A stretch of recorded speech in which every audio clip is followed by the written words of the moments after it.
I just passed my Canadian Basic Pilot exam. And if you recently bought a DJI Mini 5 Pro, you might need to pass it too. There's a huge debate online right now about whether the Mini 5 Pro is actually under 250 grams. Some people are weighing theirs at 252, 253 grams. And in Canada, that difference matters. So in this video, I am going to walk you through whether you actually need a basic license, what the exam looks like, how hard it really is, how I studied, and how you can pass it on your first try. In Canada, if your drone weighs under 250 grams at takeoff, you don't need registration or a pilot certificate. But if it's 250 grams or more, you need both registration and either basic or advanced pilot certificate. The key phrase is weight at takeoff. That includes your battery, your props, and any accessory you have installed. There is no buffer written into the Canadian regulations. If it's 250 grams or more, it is not a micro drone. Period. Here is where things get interesting. The DJI Mini 5 Pro is marketed as sub 250 grams, but many owners are weighing theirs at 252 or 253 grams. In Europe, the Mini 5 Pro carries an official C0 class certification. The European Union Aviation Safety Agency has confirmed the drone maintains its C0 classification despite the weight variance, acknowledging a 3% manufacturing tolerance during certification. This means in the EU regulatory system, it's treated as a sub 250 gram drone. But Canada does not use the EU C0 class system. Transport Canada has been very clear. If the operating weight of the drone is 250 grams or more, it isn't a micro drone. What matters in Canada is your actual takeoff weight. No exceptions, no tolerances. So instead of arguing online or trusting marketing, I decided to remove all doubts. I got certified. And honestly, that peace of mind is worth more than the $10 exam fee. Now, yes, I am slightly frustrated. DJI could have easily kept this drone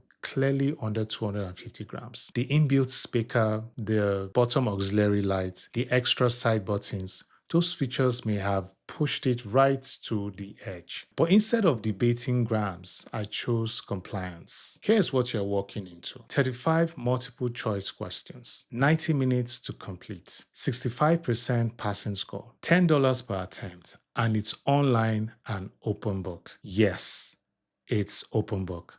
But that does not mean it's easy. You can use study materials and search documents, but you must complete it yourself. And some of the questions will surprise you. It's not just about how to fly a drone. There are questions about aerospace classifications, aviation weather, human factors, emergency procedures, and even manned aircraft concepts. The exam pulls from 8 knowledge areas. Let me simplify it for you. Air law. This is the biggest section. You need to understand the difference between micro drone and small RPAs, the 30-meter horizontal rule from bystanders for basic operations, controlled versus uncontrolled airspace, aerodrome distances, and the maximum altitude of 400 feet above ground level. And yes, you must know what an aerodrome is. An airport is an aerodrome. A heliport is an aerodrome. Even water aerodrome counts. Airspace. Know that Class G equals uncontrolled airspace, which is where basic pilots are allowed to fly. Controlled airspace is not allowed for basic operations, and you must always yield to manned aircraft. The drone gives way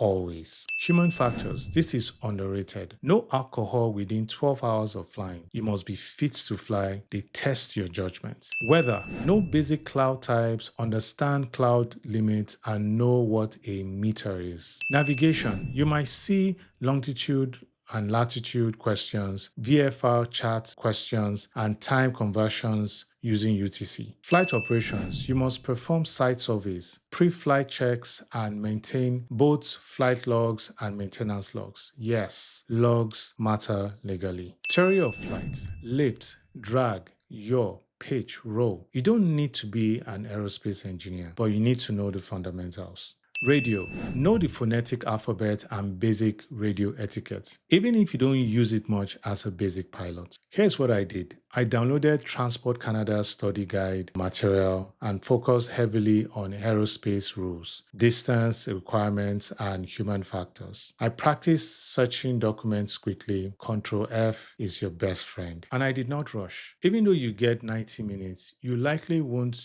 need all of it. Answer every question. There is no penalty for wrong answers. If you're debating whether to take the exam because of 2 or 3 grams difference, just take it. It costs $10. You remove uncertainty, you gain knowledge, you become a more responsible pilot. And if you ever upgraded to something heavier, you're already certified. I now fly my Mini 5 drone confidently, no guessing, no worrying, and no arguing over grams. If this video helped you understand the Canadian basic exam better, please subscribe and let me know in the comments. Did you pass on your first try? Safe flying.